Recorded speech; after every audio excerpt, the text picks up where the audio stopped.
হাজার বছর ধরে আমি পথ হাঁটিতেছি পৃথিবীর পথে, সিংহল সমুদ্র থেকে নিশীথের অন্ধকারে মালয় সাগরে।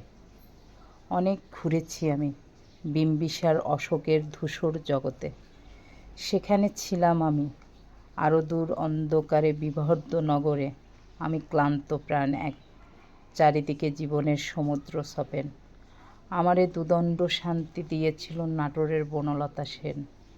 চুল তার কবেকার অন্ধকার দিবিসার নিশা, মুখ তার শ্রাবস্তির কারুকার্য। অতিদূর সমুদ্রের পর হাল ভেঙে যে নাবিক হারায়েছে দিশা।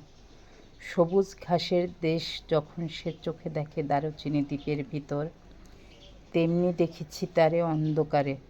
বলেছে সে, এতদিন কোথায় ছিলেন? পাখির নীড়ের মতো চোখ তুলে নাটোরের বনলতা সেন। সমস্ত দিনের শেষে শিশিরের শব্দের মতন সন্ধ্যা আসে, ডানার রৌদ্রে গন্ধ মুছে ফেলে চিল। পৃথিবীর সব রং নিভে গেলে পাণ্ডুলিপি করে আয়োজন। তখন গল্পের তরে জোনাকির রঙে ঝিলমিল।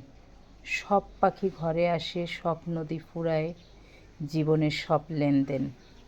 থাকে শুধু অন্ধকার, মুখোমুখি বসিবার বনলতা সেন।